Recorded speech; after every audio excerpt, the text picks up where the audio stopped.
Everybody, Captain Dave Schneider, It's a Guide's Life, coming to you from the Wellington Green, I think it is. It's a big mall in Wellington. Anyway, I came down here to see the Apple store, people. I got lots of great advice. In fact, one of the things you do is when you have a question and you ask a whole bunch of people, you start to read all the answers, and then you start to realize, hey, there's a bit of a pattern growing here. And I continually get this response from several people. And that kind of helps you to kind of center in on exactly what the problem might be. Well, as it turns out, well done, many of you. Guys, TK Heaven, thanks for getting Kirby to get a hold of me. Several people really went out the extra mile. If I start calling out names, it won't be fair, I bet, because I probably have 15 or even 19 or 20 contacts where people really made an effort to solve my problem. So guys, I really appreciate that. What I wanted to say was that this whole thing boils down to, and this is going to be a little tutorial on vlogging and how to handle your computer in vlogging. Like, I should be the one that tells you this, but ultimately I've gone through this process and hit the snafus and had the trouble, so maybe I am well equipped to talk to you a little bit. First of all, I do put all of my media into a separate storage area. I don't keep it on my actual computer, number one. Number two, I tend to make sure that anything that's saved gets saved off my master computer hard drive. For example, all the videos that when you export files from your editor and actually create a video, I make sure I don't have like 3 copies of it in 5 different places, kind of thing. I'm being a little facetious, but anyway.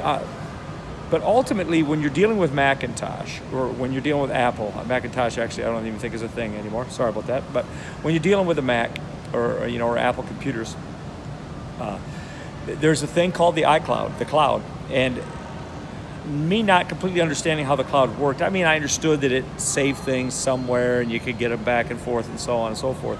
What I didn't realize is when I turned on the iCloud effect in my computer, basically I was turning my computer into an iCloud station, in that everything that was saved in iCloud was also saved on my computer, which is where I ate up all of my onboard storage in my computer. I have a tremendously nice, a really advanced computer, and I've got 8 gigs or 8 terabytes of hard drive connected to the computer, in addition to the 1 terabyte drive that is internally in the computer, along with a 3 terabyte and a 2 terabyte additional drives as well that are completely external.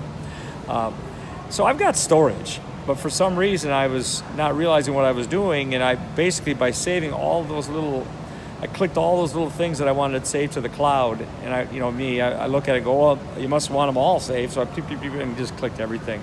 Well, I wind up with hundreds and hundreds of gigs of stuff on the cloud. I have 2 terabytes of iCloud storage, and all that stuff I've got on iCloud is actually being saved in my computer at the same time. So, having said all that, it's really important that you don't do that to yourself. So the suggestion has been, first of all, I need to go in and I need to turn off the iCloud function in my computer. Once I've disabled that, I can go through and start to eliminate some of that stuff from my computer, and that's kind of how I need to go with it. Basically what happens now is if I delete it, the iCloud system just puts it back in there. It's like if I delete something from the computer, it just, once it realizes, oh, this is gone, it gets it from the cloud and puts it back in my computer. So you actually got to shut everything off in your iCloud first, then go about cleaning things up. The other thing is, and I actually already have this, it's good to have like a backup software that leads to a hard drive, and I have an external hard drive for this, where it basically ghosts your computer every day. Remember the old remember when your computer was good, save point? One of those. You can always go back and get a new save point if something goes wrong on your computer. So it's smart to have one of those set up, I'm told, as well. In any case, and here comes the case of any, that's the deal. I wanted to warn you about iCloud if that applies to you. I also, a couple of other tips about dealing with video.